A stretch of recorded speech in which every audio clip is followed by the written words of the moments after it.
Welcome to iDream media. So BP చాలామంది ఈ సమస్యతోని ఇబ్బంది పడుతూ ఉన్నారు. చిన్న వయసులోనే 20 ఇయర్స్ ఆఫ్ ఏజ్‌లోనే హై బీపీ అనేది ఇబ్బంది పెడుతుంది. అసలు ఎందుకు ఈ సమస్య ఇంతలా వస్తుంది? మరి బీపీకి టాబ్లెట్స్ వాడాల్సి వస్తే జీవితాంతం వాడాల్సిందా? వివరాలు తెలుసుకుందాం. ఈరోజు మనతో పాటు ఉన్నారు ప్రముఖ general physician doctor Prashant Reddy గారు from Renova hospitals, Banjara Hills. Doctor గారు నమస్తే అండి. నమస్కారం అండి. డాక్టర్ గారు, జనరల్‌గా హై బీపీ సో ఒకప్పుడంటే 40, 50 ఏళ్లలో చూసేవాళ్ళము. ఇప్పుడు అలా కాదు, 20 ఇయర్స్ ఆఫ్ ఏజ్ నుంచి చూస్తూ ఉన్నాము. అసలు ఏంటి హై బీపీ, ఎందుకొస్తుంది? హై బీపీ జనరల్‌గా రావడానికి 2, 3 కారణాలు ఉంటాయండి మెయిన్‌గా. సో జనరల్లీ ఎప్పుడైనా సరే మనము ప్రైమరీ, సెకండరీ కాజెస్ అని చెప్పి చూస్తాం. సో జనరల్‌గా ఎసెన్షియల్ కాజెస్, ప్రైమరీ కాజెస్ ఏంటంటే మనం ఏదైతే మనం మోడిఫై చేసుకోగలుగుతామో, లైక్ మన ఒబిసిటీ కానివ్వండి, మన తినే లైఫ్ స్టైల్స్ కానివ్వండి, హై షుగర్స్, ఇలా మనం మోడిఫై చేసుకునే వాటిని మనం మోడిఫైయబుల్ రిస్క్ ఫ్యాక్టర్స్ అంటాం. సో ఈ రిస్క్ ఫ్యాక్టర్స్ ఏవైతే మనం మోడిఫై చేస్తామో దాంతో మనం బీపీని తగ్గించుకోవచ్చు. కొన్ని నాన్ మోడిఫైయబుల్ రిస్క్ ఫ్యాక్టర్స్ అంటాం. దాంట్లో మన జీన్స్, జెనెటిక్ కానివ్వండి, కిడ్నీ డిసీజ్ కానివ్వండి, లేకపోతే ఇంకేదైనా ఇతరత్ర మన బాడీలో ఉన్న ఆర్గన్స్ ప్రాబ్లమ్స్ ఉన్నప్పుడు దాన్ని నాన్ మోడిఫైయబుల్ రిస్క్ ఫ్యాక్టర్స్ అని తీసుకుంటాం. దానివల్ల బీపీ వస్తే మనం కంట్రోల్ చేయలేమా? ఇప్పుడు మోడిఫైయబుల్ రిస్క్ ఫ్యాక్టర్స్ ని మనం రోజువారీ మన లైఫ్ స్టైల్ మోడిఫికేషన్స్ చేసుకుంటే, లైక్ కరెక్ట్ ఫుడ్ తినడము, తక్కువ షుగర్స్ తినడం, టైంకి తినడం లాంటివి చేసుకుంటే జనరల్ గా ఏ ఏజ్ లో అయినా మన బీపీని కంట్రోల్ చేసుకునే ఛాన్స్ ఉంటుంది. అదే మన జెనెటిక్ ఫ్యాక్టర్స్ లేదా ఏదైనా ఆర్గన్ డిసీజ్ వల్ల వచ్చేవి మాత్రం దానికి సంబంధించిన మెడిసిన్స్ వాడి దాని పరంగా మనం తగ్గించుకోవడం జరుగుతుంది. ఓకే, అంటే ఇప్పుడు మోడిఫైబుల్ రిస్క్ ఫ్యాక్టర్స్ అంటాము. సో దాని వల్ల వచ్చే బీపీని మనం పూర్తి స్థాయిలో తగ్గించుకోవచ్చు, టాబ్లెట్స్ కూడా మానేయొచ్చా? మోస్ట్ ఆఫ్ ద టైమ్స్ అండి. ఇప్పుడు యంగ్ పీపుల్ జనరల్గా ఇప్పుడు మనం తీసుకుంటే ఎక్కువగా లేటెస్ట్గా 30 నుంచి 35 ఇయర్స్ వాళ్ళకు కూడా హై బీపీ లాంటివి చూస్తూ ఉంటాం. దానికి మెయిన్ కారణం మన లైఫ్ స్టైల్ అండి. అంటే హై కార్బోహైడ్రేట్స్ లేకపోతే ఫ్యాట్ ఉన్న ఫుడ్ ఎక్కువగా తినడము, అసలు ఎక్సర్సైజ్ అనేది చేయకపోవడము, ఇలాంటి హై సాల్ట్ ఫుడ్ తీసుకోవడం. సో ఇవన్నీ మనం కట్ డౌన్ చేసుకుంటే 100లో 90% of the people definitely tablet లేకుండా ఉండొచ్చు. ఓకే, ఎస్ డాక్టర్ గారు. సో ఈ ఏదైనా కిడ్నీ ఇష్యూస్ వల్ల లేదా ఇతర ఆర్గన్ డ్యామేజ్ అవ్వడం వల్ల లేదా జెనెటికల్గా అన్నారు, అది వచ్చింది. సో వాళ్ళు లైఫ్ స్టైల్ చేంజ్ చేసుకున్నారు. సో బీపీ అనేది కంట్రోల్లో ఉంటుందా? పూర్తి స్థాయిలో తగ్గించుకోవడానికి ఛాన్స్ అనేది ఉండదా? ఉంటుందండి, అలానే ఏం లేదు. 50% ఆఫ్ ద పీపుల్లో ఇఫ్ ఒకవేళ మనం ఎర్లీగా డిసీజ్ని కనుక్కున్నట్టయితే, మనం ఒకవేళ లైఫ్ స్టైల్ మోడిఫికేషన్స్ చేసుకుంటే డెఫినెట్లీ మనము యంగ్ ఏజ్లో డెఫినెట్లీ మనము టాబ్లెట్ లేకుండా ప్రయత్నం చేయొచ్చు. కాకపోతే ఏంటంటే వాళ్ళు ఫ్రీక్వెంట్గా ఫాలో అప్లో ఉండాలి. సో అప్పుడు మనం ఏంటంటే ఏమాత్రం బీపీ పెరిగినట్టు అనిపించినా వాళ్ళని మెడిసిన్ మీద స్టార్ట్ చేసుకోవాలి. ఓకే, ఎస్ డాక్టర్ గారు, అసలు బీపీ లెవెల్స్ అంటే ఏది హై బీపీ, ఏది నార్మల్ అంటారు? జనరల్గా మనము అమెరికన్ హార్ట్ అసోసియేషన్ అనే వాళ్ళది గైడ్ లైన్స్ ప్రకారం బీపీ అనేది తీసుకుంటాము. సో అందులో ఎప్పుడైనా 120/80, అంటే మనం అందరం బీపీ చూసి వాల్యూ చెప్తూ ఉంటారు. పైంది సిస్టాలిక్ అని, కింది డయాస్టాలిక్ అని అంటాము. సో 120/80 కంటే ఎక్కువ వెళ్తుంది అంటే పేషెంట్కి బీపీ వచ్చే లక్షణాలు స్టార్ట్ అవుతున్నాయని అర్థం. సో 140/80 కంటే ఎక్కువ వెళ్ళింది అనుకోండి, కంపల్సరీ దాన్ని మనం బీపీ కిందే పరిగణిస్తాం. ఈ మధ్యలో 120 నుంచి 130 మధ్యలో, 130 నుంచి 140 మధ్యలో ఉన్న వాళ్ళని స్టేజ్ 1, స్టేజ్ 2 కింద పరిగణించి వాళ్ళకి మెయిన్గా ఈ లైఫ్ స్టైల్ మాడిఫికేషన్స్ చేసుకోండి, మీకు టాబ్లెట్స్ అవసరం లేదు అని చెప్తాం. 140/80 కంటే ఎక్కువ ఉన్న వాళ్ళకి మాత్రం టాబ్లెట్స్ వాడమని స్టార్ట్ చేయమని చెప్తాం. ఓకే, కొందరికి ఓన్లీ డయాస్టలిక్ మాత్రమే ఎక్కువగా ఉంటుంది కదా డాక్టర్ గారు, అది డేంజర్ అంటారా? డయాస్టాలిక్ జనరల్గా ఎక్కువయ్యేది మన లోపల ఏదన్నా ప్రాబ్లం ఉన్నప్పుడు అవుతుందండి. మెయిన్గా ఈ కిడ్నీ డిసీజెస్లో, లేకపోతే థైరాయిడ్ ఉన్న వాళ్ళలో, ఇలాంటి వాళ్ళు ఒబిసిటీ ఉన్న వాళ్ళలో, లేదా sleeping disorders problem, obstructive sleep apnea అంటాం, ఇలాంటి వాళ్ళలో జనరల్గా మనం డయాస్టాలిక్ బీపీ కూడా ఎక్కువ అవడం చూస్తుంటాం. And it's more dangerous than this systolic BP ఎక్కువ. సో దానికి కంపల్సరీ మెడిసిన్ వాడాల్సిందే. ఓకే, డయాస్టాలిక్ ఎక్కువ ఉన్నప్పుడు డయాస్టాలిక్ 90 కంటే ఎక్కువ ఉంటే మేము డెఫినెట్లీ ఫస్ట్ మెడిసిన్ అడ్వైస్ చేస్తాము, ఆ లైఫ్ స్టైల్ మోడిఫికేషన్స్ తో పాటు. ఒకవేళ తగ్గుతుంది అనుకుంటే మెల్లిగా మెడిసిన్ ని డిస్కంటిన్యూ చేస్తాం. ఓకే డాక్టర్ గారు, అసలు ఈ బీపీ 140/80 ఉంది. సో అలాంటి వాళ్ళు ఉప్పు ఎక్కువగా తినడం లేదా కొన్ని రకాల ఆహార పదార్థాలు ఎక్కువగా తినడం వల్ల బీపీ ఫ్లక్చువేట్ అవుతుంది, హై అవుతుంది అంటారు. సో అవి ఏంటంటారు? మెయిన్గా సాల్ట్ అండి. సాల్ట్ ఇంటేక్ ఎప్పుడైనా సరే తక్కువగా ఉండాలి. ఇప్పుడు కొంతమంది తినాల్సిన దానికంటే మోతాదుకు మించి సాల్ట్ తీసుకుంటారు. సో ఫస్ట్ అది కట్ డౌన్ చేయాలి.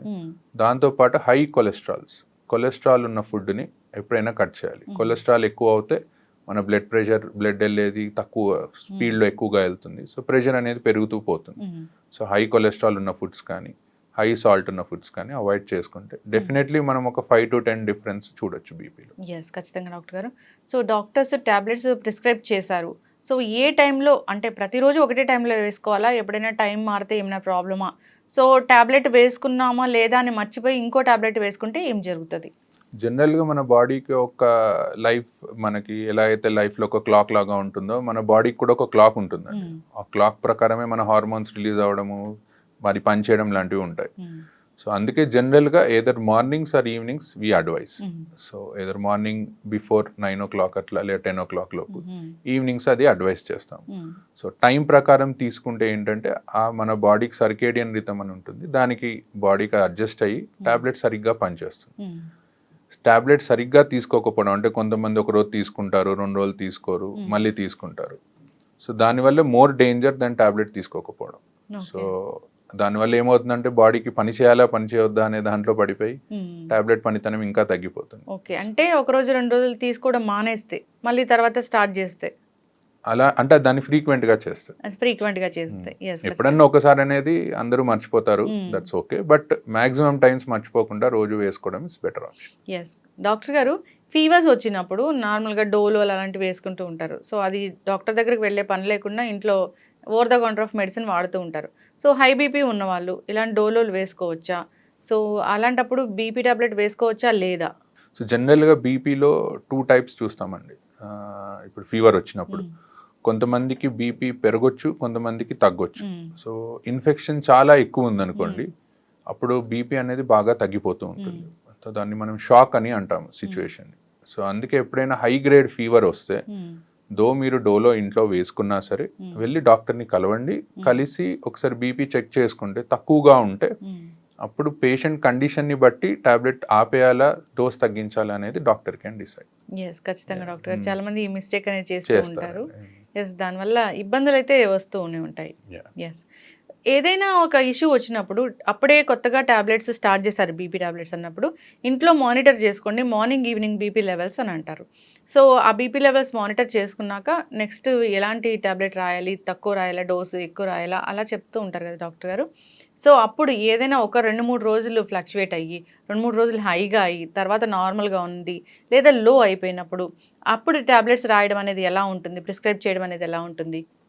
జనరల్గా ఎవరికైనా ఫస్ట్ టైం బీపీ వచ్చినప్పుడు అండి, ఎక్కువగా యంగ్ ఏజ్ వాళ్ళకి, let's take less than 50 years young age వచ్చిన వాళ్ళకి మేము ఏం చెప్తామంటే దేర్ ఇస్ హై ఛాన్స్ మన లైఫ్ స్టైల్ మార్చుకొని ఇలా చేసుకొని మనం బీపీ తగ్గించుకోవచ్చు అని.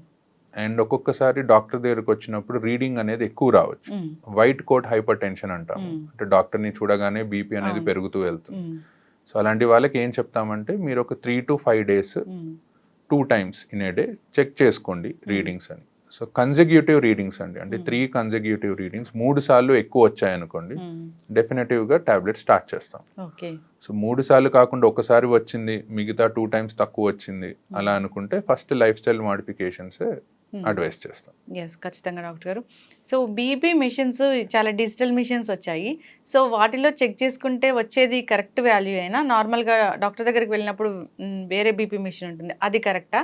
సో ఎట్లా అంటారు? ఎలక్ట్రానిక్ మిషన్స్కి మేము చూసే మిషన్స్కి ఏంటంటే మెర్క్యూరీ ఉంటుందండి, మేము చూసే మిషన్స్లో it's much more accurate. Electronic మిషన్స్లో ఒక 5 mm వరకు డిఫరెన్స్ ఉంటుంది. బట్ మెయిన్గా మిషన్ కంటే ఎక్కువ చూసే పొజిషన్ అండి, చూసే పొజిషన్, చూసే టైం. సో ఎప్పుడైనా సరే బీపీ మిషన్ అనేది మన లెవెల్ ఆఫ్ హార్ట్ దగ్గరికి ఉండాలన్నమాట. సో ఎవరన్నా కూర్చొని బీపీ చూసుకుంటున్నారు అనుకుంటే బీపీ మిషన్ ఒక టేబుల్ మీద పెట్టి మన హార్ట్ లెవెల్లో ఉండేటట్టు, పడుకున్నప్పుడు మన పక్కన హార్ట్ లెవెల్లో ఉండేటట్టు చూసుకోవాలి. సో అలా చూసుకుంటే 90% ఆఫ్ ద టైమ్స్ రీడింగ్స్ కరెక్టే వస్తాయి. అండ్ మీరు అన్నట్టు మా దీనికి అండ్ మనం ఇంట్లో చూసుకునే ఎలక్ట్రానిక్ మిషన్స్కి ఒక 5 mm వరకు డిఫరెన్స్ ఉంటుంది. అండ్ బోత్ హ్యాండ్స్లో కూడా మీరు ఒకవేళ చూసినా at the same time 5 to 10 mm of HG difference అనేది ఉంటుంది. ఎస్, ఖచ్చితంగా డాక్టర్ గారు. ఏదైనా కానీ ఈ బీపీ వచ్చినప్పుడు జాగ్రత్తలు తీసుకోవాలని కోరుకుందాం. చాలామంది ఫాలోఅప్స్ కూడా వెళ్ళరు, సంవత్సరాల తరబడి అదే మందులు వాడుతూ ఉంటారు. సో అలా వాడటం కూడా డేంజరే కదా డాక్టర్ గారు? యా అండి, most important thing is follow up అండి. సో బికాజ్ ఏంటంటే కొన్ని టాబ్లెట్స్ కొన్ని కండిషన్స్లో డిస్కంటిన్యూ చేస్తాం. సపోజ్ ఒక 50-year పర్సన్కి మనం టాబ్లెట్ స్టార్ట్ చేసామనుకోండి, బై 60 years వచ్చేసరికి ఆయనకి వేరే ఏదైనా కాంప్లికేషన్ ఏదైనా ఉండొచ్చు. ఏజ్ పరంగా కిడ్నీ ప్రాబ్లం ఉండొచ్చు, డయాబెటీస్ వచ్చి ఉండొచ్చు, హార్ట్ ఇష్యూ వచ్చి ఉండొచ్చు. అలాంటప్పుడు ఆ టాబ్లెట్ కంటిన్యూ చేయాలా డిస్కంటిన్యూ చేయాలా అనేది మేము కండిషన్ని బట్టి మారుస్తూ ఉంటాం. సో ఫ్రీక్వెంట్ ఫాలోఅప్స్, ఎక్కువగా కుదరకపోయినా అట్లీస్ట్ ఒక 3 to 4 monthsకి ఒక్కసారి డాక్టర్ని వెళ్ళి కలవడం, ఏం టాబ్లెట్స్ వాడుతున్నారో చూడడం, అండ్ ఫ్రీక్వెంట్గా కిడ్నీ చెకప్ అనేది ఒకటి చేయించుకుంటూ ఉంటే బెటర్. బీపీ ఉంటే కిడ్నీ కూడా ఫెయిల్ అవుతుందని చెప్తారు కదా డాక్టర్ గారు? యా, జనరల్గా ఏంటంటే ఏ బీపీ కానివ్వండి, డయాబెటీస్ కానివ్వండి, మన బాడీలో కిడ్నీని, హార్ట్ని, ఐస్ని ఒకవేళ ఎక్కువగా ఉన్నాయి అనుకోండి లెవెల్స్, డ్యామేజ్ చేస్తూ ఉంటాయి. సో ఇవి లాంగ్ టర్మ్గా బాడీలో మనకి ఎర్లీ ఏజ్లో బీపీ వచ్చినట్టయితే లాంగ్ టర్మ్గా కాంప్లికేషన్స్ వచ్చే ఛాన్స్ ఎక్కువగా ఉంటుంది. కానీ మనం ఫ్రీక్వెంట్గా ఒకవేళ చెకప్ చేయించుకొని టాబ్లెట్స్ కరెక్ట్గా వాడితే మాత్రం మోస్ట్ ఆఫ్ ద టైమ్స్ ఎవరికి కిడ్నీ డిసీజెస్ అనేవి రావు. బీపీ పేషెంట్స్ని తీసుకెళ్ళినప్పుడు డాక్టర్స్ అడుగుతూ ఉంటారు, బ్లర్ విజన్ ఏమైనా ఉందా మీకు అని. అది ఎందుకు డాక్టర్ గారు? బేసికల్గా హైపర్టెన్సివ్ రెటినోపతి అని అంటామండి. అంటే హై బీపీ ఉండడం వల్ల ఐస్ డ్యామేజ్ అవుతూ ఉంటాయి, ఆ రెటీనా అనేది డ్యామేజ్ అవుతూ ఉంటుంది. అండ్ సో దానికోసం ఏంటంటే ఎవరైనా కొత్తగా బీపీ డయాగ్నోస్ అయిన వాళ్ళు, హై బీపీతో డయాగ్నోస్ అయిన వాళ్ళకి ఫస్ట్ వెళ్ళి ఒకసారి ఐ చెకప్ చేయించుకోమని చెప్తాం. ఎందుకంటే మనకి ఎన్ని రోజుల నుంచి హై బీపీ ఉందనేది తెలియదు, ఎంత డ్యామేజ్ అయిందనేది తెలియదు. సో ఒకసారి చెక్ చేయించుకొని దాని తర్వాత దెన్ వి గో అహెడ్. ఖచ్చితంగా డాక్టర్ గారు జాగ్రత్తలు అయితే తీసుకోవాలని కోరుకుందాం, ఫాలోఅప్కి వెళ్ళాలని కోరుకుందాం డాక్టర్ గారు.